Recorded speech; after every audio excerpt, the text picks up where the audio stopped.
tarde, meus irmãos. Estou sendo ouvido. Uma das coisas que mais nos dá prazer hoje em dia é tirar essa máscara. Conforme o tempo vai passando, ela vai nos incomodando um pouco mais. Mas, por outro lado, de certa maneira, como os inimigos com os quais nós vamos falar, precisamos nos conciliar com ela, em benefício nosso e em benefício de todos aqueles que conosco comungam o dia a dia caminhando, né? Alguma coisa? Não, o microfone está muito longe. Muito longe?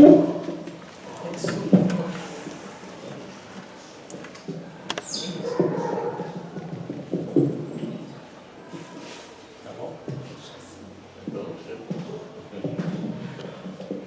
Está bom para você? Não, para mim está ótimo. E para vocês, estão vindo aí atrás? Bom, mas então, como eu falava sobre a questão da relação que fizemos da máscara, uma coisa incômoda, mas extremamente dispensável, difícil às vezes ser aceita, né? Às vezes nos causa realmente um problema real em função de questões respiratórias, que alguns temos, né? Outros que vamos desenvolver, mas extremamente necessário. De certa maneira, também amar os nossos inimigos, podemos fazer algumas correlações, embora forçando aparentemente um pouco a barra na semântica, porque é indispensável para a nossa evolução, como bem a oração nos chamou a atenção, e a página inicial, principalmente, nos deu um respaldo, quando Emmanuel, através de Chico Xavier, nos lembra coisas que estão no Evangelho, justamente nesse capítulo: amai os vossos inimigos. Agradeço também inicialmente a oportunidade de mais uma vez ter refletido sobre o tema, que era uma das coisas que, por um processo educacional que não era intencionalmente belicoso, nem pretendia desenvolver em nós agressividade, mas havia, como há em muitas famílias nossas, uma grande preocupação em preservar a nós que estávamos nascendo no mundo em que aqueles que nos colocaram nele, né, através biologicamente da gestação, do acompanhamento, da paternalidade, se preocupavam que nós fôssemos capazes de nos defender de tudo aquilo que pudesse de alguma maneira nos causar algum dano. E numa visão humana, natural, ainda extremamente presente, de maneira às vezes até nos momentos de hoje estimulada, intensificada pela mídia, por uma série de questões, inclusive a mídia mentirosa, que nós chamamos tanto de fake news, nos estimula a estar desenvolvendo uma constante contenda quanto a inimigos, e nós, inadvertidamente, pelo nosso momento evolutivo, pela nossa forma de perceber as coisas, por essas crenças que vêm desde lá de baixo, né, conosco, e que já eram daqueles que conosco tiveram a responsabilidade de educar, nós vamos criando inimigos que nem conhecemos, não é verdade? E nos projetamos tanto para fora desses inimigos, que esquecemos os verdadeiros inimigos que nós temos, que estão dentro de nós. Porque só esses dão real passagem a tudo aquilo que pode nos prejudicar na caminhada terrena, mas principalmente no nosso trajeto da vida eterna, da vida para a qual nós fomos criados, como espíritos que somos, e que a doutrina tanto nos fala disso. E nós, por vezes, por todo esse clima de competição, de adversalidade, de combate, nós fica no conteúdo cognitivo da mente os conceitos doutrinários, mas não conseguimos deixar que eles amadureçam a nível do coração. E aí estamos cheios de inimigos, ou pelo menos acreditamos tê-los, e deixamos de olhar que eles estão dentro de nós, que esse é o verdadeiro combate, esse é o bom combate. E aí nós escolhemos o tema, esse capítulo, que fala do pagar o mal com o bem. Olha como... Não vamos pensar agora, nesse momento inicial, peço a vocês, só doutrinariamente, porque aí a nossa mente vai parecer que nós aceitamos. vamos perceber através da mente também o nosso coração. Acolhe bem o seu coração, realmente, lá no fundo, pagar o mal que lhe é feito, ou que você acredita que lhe está sendo feito com o bem? Você, na tua individualidade. Eles dão permissão para a gente, mesmo dentro da casa espírita, pensar o que tem aqui dentro, mesmo se não for em acordo com o contexto. Também fala sobre os inimigos desencarnados. Isso é um dado importante, porque muitos de nós, quando temos contendas nessa terra, às vezes acreditamos que o sumiço daquele com o qual nós temos contenda, mesmo que não seja diretamente através das nossas mãos, nos resolveria o problema. E nós que já estamos na doutrina há algum tempo, já tivemos várias oportunidades, aqueles inclusive que trabalham em espaços de ajuda aos irmãos, chamados de obsidiados, e o são, embora muitas vezes eles é que estão buscando os outros com a sua sintonia para perto de si, ou dando força àqueles que os desejam prejudicar através da forma como pensam, como sempre, né? Quantas vezes nas mesas de assistência aos irmãozinhos, que eu vou chamar de equivocados, ainda, né, que estão do outro lado, buscando, por exemplo, uma vingança de alguma coisa que ele tem contra você, não esse exatamente que está aqui, uma vez ou outra até é, né, partiu, ainda era dessa encarnação conosco, mas muitas vezes encarnações passadas. Aí quando aquele que está dialogando, que está em processo de ajuda direta, né, fala com esse irmãozinho que está ali na mesa aparecendo através de um médium que está dando a ele passividade, né? Fala e tenta dialogar, mostrar a ele a inadequação, e ele resiste, e às vezes o irmão pergunta assim para ele: meu irmão, ou minha irmã, conforme o caso, você sabe que nós estamos, por exemplo, se fosse hoje, no dia 9 do mês de janeiro do ano de 2022, na cidade de Nova Friburgo, estado do Rio de Janeiro do Brasil, e não são poucas as vezes que vemos a expressão no médium, que está dando a passividade, que expressa que o espírito ali presente aí está manifestando, uma surpresa. E aí, no decorrer do diálogo, se verifica que aquele irmão que está em sofrimento ali, está preso no que nós chamamos de uma dobra de tempo, lá onde, de alguma maneira, ele percebe o mal que aquele irmão que está ali sendo atendido, que veio como sendo obsidiado, que ele está acompanhando, tentando prejudicar, em outra personalidade que não aquela presente, em outra encarnação, ele fez algum mal. Mas ele mesmo assim, ele segura. Olha o tempo, às vezes, nessa dobra de tempo, de sofrimento que aquele que está ali perseguindo o outro está. Vamos fazer um pequeno parênteses aqui na fala e pensar em nós mesmos, cada um de nós na nossa atual encarnação. Não precisa muito não. Quantas vezes nós carregamos o peso de mágoas, de pretensos inimigos que temos,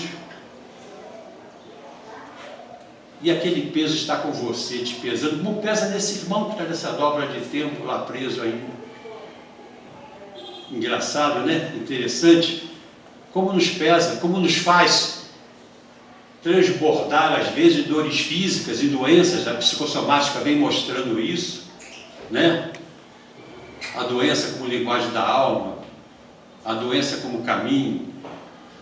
Metafísica da Saúde, volume 1, 2, 3 e 4, não sei se já saiu o 5, mas eu estou no 4 ainda lá em casa.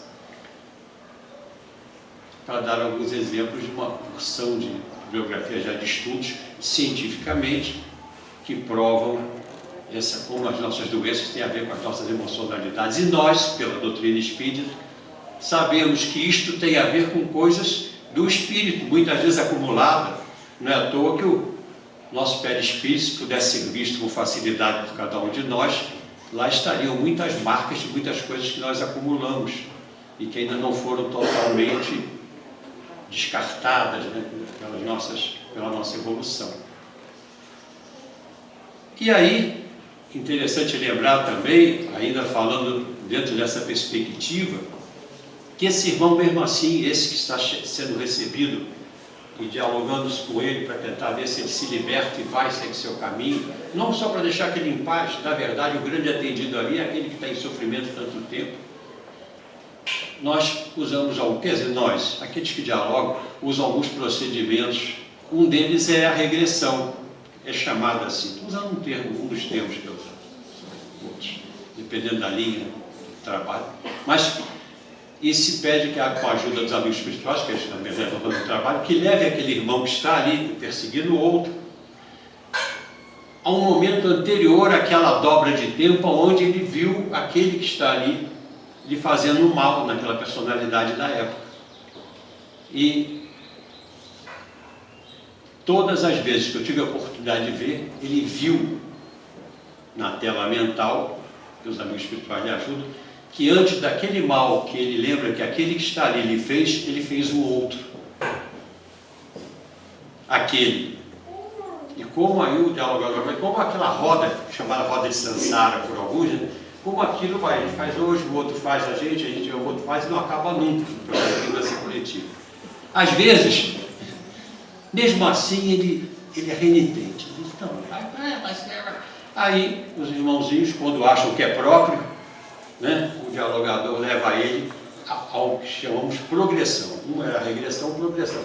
Joga lá na frente. E ele se vai ver em uma nova vida, quando ele encarnar, junto àquele que ali está, em uma nova situação, com outra personalidade também, às vezes como um parente, como um filho, como um irmão. E nós sabemos que na constituição das nossas famílias, várias publicações, SOS Família, né? Também a publicação do Caligares, pelo Livro dos Espíritos e outros tantos, que nossas famílias, nossas relações não são geralmente feitas só a partir das coisas boas, das relações boas. Ao contrário, como nós somos uma grande humanidade repleta de predominantemente imperfeições, elas são feitas na busca do resgate, do novo acolhimento, do novo entendimento. Só isso já bastaria para a gente não ter a visão. Mas eu vou fazer uma coisa, uma introdução até maior do que eu pretendia, mas, aliás, o que eu pretendo é tudo relativo, né? Eles chegam aqui, vai mudando, não leio ainda para o que eu escrevi. Mas interessante pedir que vocês façam uma pergunta. Vocês que eu estou vendo, como eu não tenho clarividência, também aqueles que eu não estou vendo, né? Que certamente estão em grande maioria aqueles que eu estou percebendo. Não é para alimentar, não é para ficar sofrendo nem lembrando, mas quem são os inimigos que vocês acham que têm?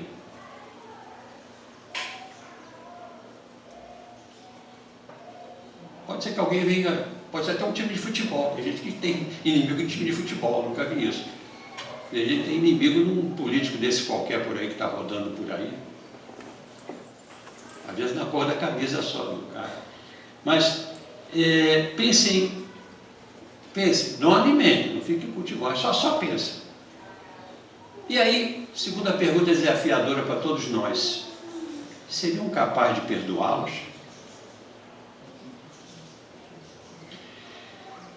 Nessa perspectiva, eu vou ao dicionário. Não sou chegado, já sabe, é um dicionário. Eu vou ao dicionário porque às vezes as nossas palavras têm uma conotação. Eu vou falar de inimigo, eu pensei num cara que, porra, está a fim de me pegar e me bater. Né? Me bater, fazer alguma coisa comigo, me prejudicar. E quando eu vou ao dicionário, eu vejo que inimigo vem de inimigos, do latim, que significa aquele que não é amigo. Eu achei, isso é lógico. O inimigo é aquele que não é amigo. Tá? Aí eu vou e olho o amigo. Aí eu vejo lá no dicionário que amigo vem de amigos, do latim, que significa aquele que nos tem afeto. Então, juntando os dois, inimigo era aquele que não tem afeto a você. O que não quer dizer obrigatoriamente que ele te deseje mal ou faça mal. Então a palavra não está ainda não tinha me convencido. Aí que eu fiquei enrolado mesmo. Aí eu voltei ao dicionário. E fui observar, porque inimigo a gente pensa sempre em alguém que está assim, em posição oposta a nós, querendo brigar com a gente, lutar com a gente. Eu lembrei das artes marciais, sempre gosto. Aí eu fui olhar, adversário. Aí adversário de lá, vem também do latim, é claro, e de lá. Então, adversário, o que seria? Aquele que se opõe a nós e aqueles a quem entendemos que devemos ou queremos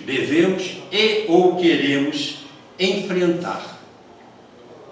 Quando eu pensei em adversário, pensei em a educação física, aquelas coisas que eu andei vivenciando, eu disse, bom, mas é adversário. Aí eu fiquei lembrando, aí voltei àquelas questões das crenças, e eu fiquei lembrando o seguinte, que uma das grandes dificuldades que eu tinha quando eu ensinava algum esporte e começava a falar nas regras, era com aquela visão que aquelas crianças, aqueles adolescentes, e às vezes alguns adultos e outras faixas etárias, tinham, já às vezes em criança, de que um adversário é um inimigo. Aquele a quem ele pode querer fazer mal a você, não apenas vencer numa disputa, ter uma outra ideia, e aquele a quem você se dá o direito por esse entendimento, e às vezes até infelizmente estímulo daqueles que os estão orientando, a fazer uma covardia, a chutar, a xingar, a discriminar. Engraçado, né? Eu fiquei lembrando disso tudo. Lembrei até de um videozinho que andou passando aí na internet, de um trabalho em esporte com os antigos chamados eficientes, né? E não tinham a perna apontada no futebol, e de uma extrema grosseria de um que chega por trás do outro, né? Levanta por trás, como te levantaria quem fosse pegar por trás. Quer dizer, uma coisa, naquele tipo de atividade, com aquele tipo de pessoas que a gente imagina, né? Terem uma consciência maior das suas dificuldades, das suas deficiências, dos seus problemas, consequentemente, ter uma abertura maior à fraternidade ao outro, aquele que lhe é igual. E aí eu lembrei de um monte de coisa. Lembrei quando eu era juiz de lutas de jiu-jitsu, que às vezes a violência ali não comportava, não era a atividade, a técnica em si, né? Aí lembrei de um montão de coisinhas assim do decorrer da minha vida, como pessoa, como momentos em que ocorreram aqueles estímulos para mim, momentos em que eu tentava tirar de outros aqueles estímulos. Lembrei das nossas internets de hoje, das fake news, que tentam nos desenhar inimigos. O cara, por ter uma outra ideologia diferente da minha, merece ser por mim maledicentemente apontado. Por ter um entendimento sociopolítico diferente do meu, merece, quem sabe, se eu tivesse a oportunidade, fazer isso. Lembrei, por exemplo, dos times de futebol. Todo mundo gosta de futebol. No entanto, porque tem uma camisa diferente, eu me junto com outros tantos, sou capaz até de matar, como a gente vê por aí às vezes. Lembrei das nossas casas espíritas. Lembrei das religiões, do sectarismo religioso, porque o indivíduo tem uma outra religião, ele é meu inimigo, ou ele está errado. Aí, quando eu lembrei das casas espíritas, me veio uma coisinha à mente, esse livrinho aqui, Amai-vos uns aos outros, do Carlos Bacelli, inspirado pelo irmão José. Tem um item aqui que fala em adversários fraternos. No item 70, na página 71, né, ou melhor, no capítulo 71.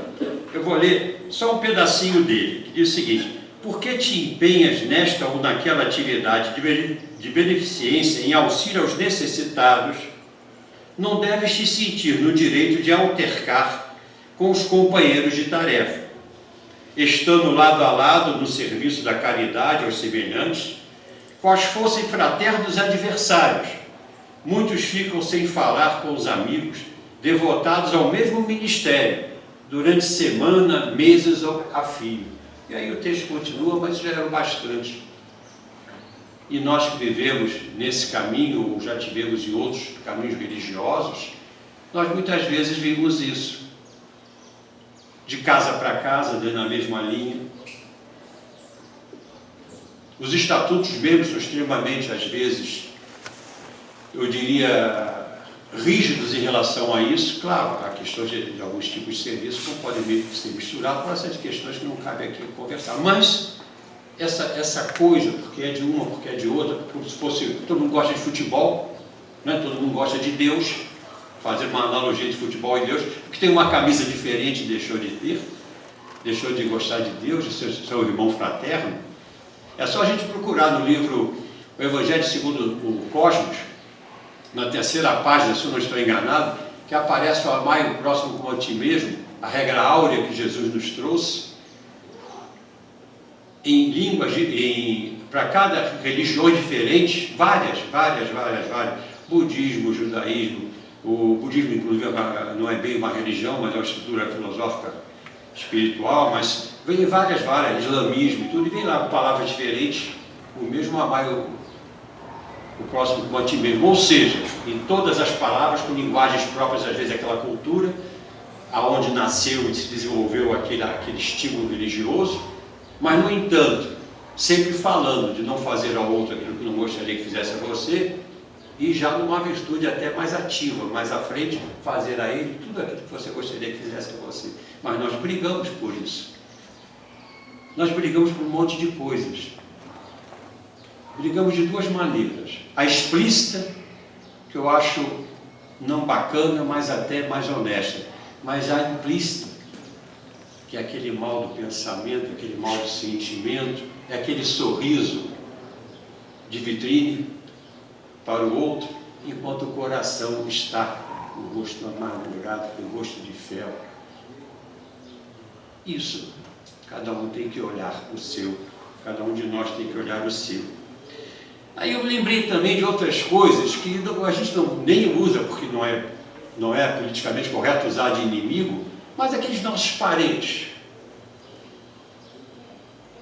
Aqueles que a gente não consegue conviver, e sendo da doutrina espírita, sabemos que aqueles mais difíceis são justamente aqueles com os quais mais nós temos que ter a benevolência, a indulgência, seja porque a eles devemos de outras, ou porque a eles temos a resposta, a eles nos devem, e aí isso. Aí eu lembrei que tem um outro livrinho, que é Opinião Espírita, de Franciscano Xavier e Valdo Vieira, que tem um capítulozinho que fala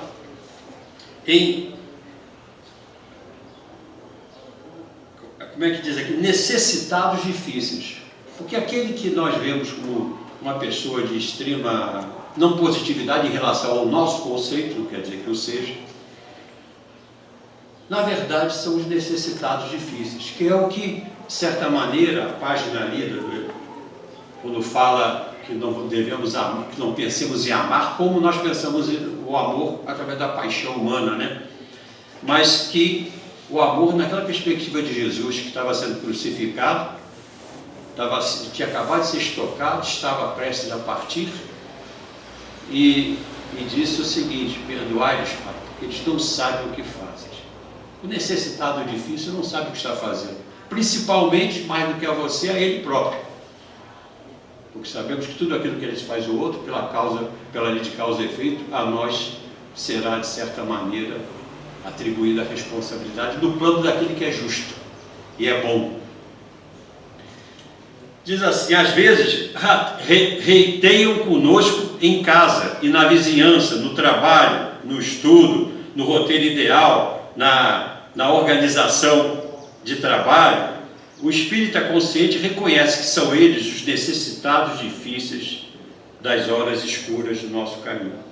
Em muitos lances da estrada, vê-se obrigado a comungar-lhes a presença, partilhar-lhes a atividade e ouvi-los e a obedecê-los, até o ponto em que o dever funcional ou compromisso doméstico lhe preceitue determinadas obrigações. Entretanto, observa que para lhes ser útil, não lhe será lícito efetivamente aplaudi-los. A página também falava isso, e o Evangelho também nos fala. A maneira de um amigo. No entanto, deve ter-lhes o amor na perspectiva que Jesus e que o Pai Maior traz a todos nós, independentemente daquilo que sejamos. Bom, aí eu estava lembrando daquele filmezinho, não sei se todos aqui tiveram a oportunidade de ver, talvez alguns, da vida do Divaldo Franco. Quem viu, ou quem quiser ver, é muito interessante. Eu tinha até algumas coisas minhas em relação ao irmão, mas eu olhando aquele vídeo, muito interessante. E ele tem um obsidiador campeão, aquele obsidiador 10, que queria acabar com ele de qualquer maneira. E vivia, parece até com uma batina de...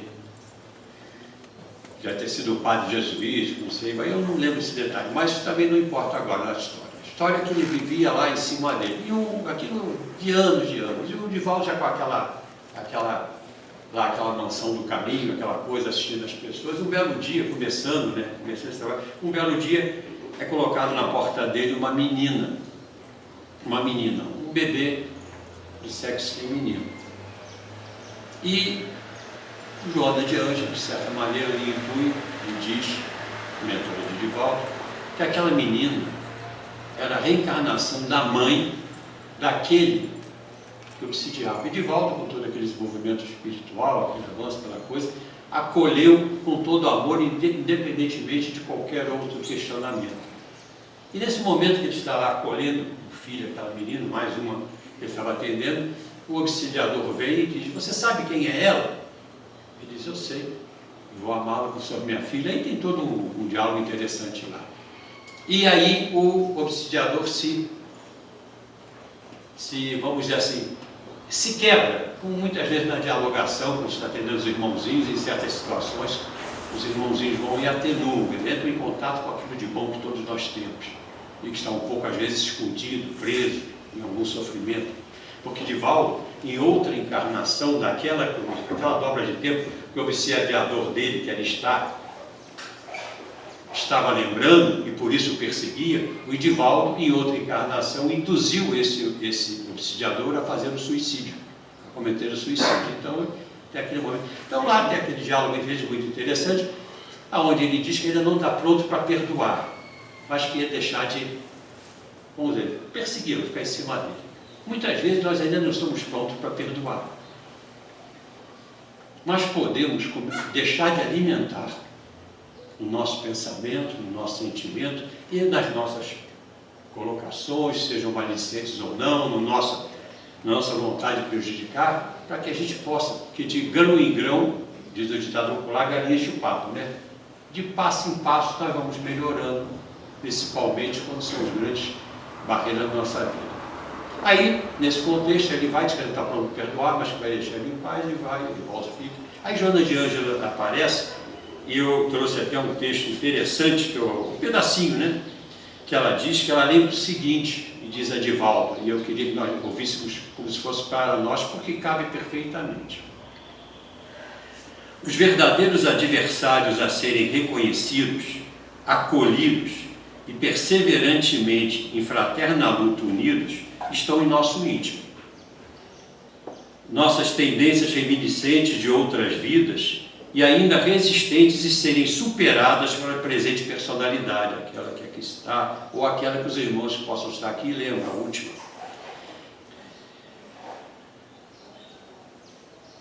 Serem superadas pela presente personalidade, em mais uma oportunidade para provas e resignar na mente, fazer resgates através de suas expiações, obtendo assim o avanço espiritual necessário. E aí, fazendo um pequeno parênteses aqui em Joana, um livro muito interessante, que inclusive um amigo Aurelio uma vez me emprestou, e eu já li há algum tempo atrás, que é Assim na Terra como no Céu, do Baccelli, também, inspirado pelo Inácio Ferreira, que é dito muito interessante. Eu guardei isso e boto em vários momentos, porque isso tem a ver comigo, e talvez tenha a ver com muitos de vocês, que é a nossa luta de evolução.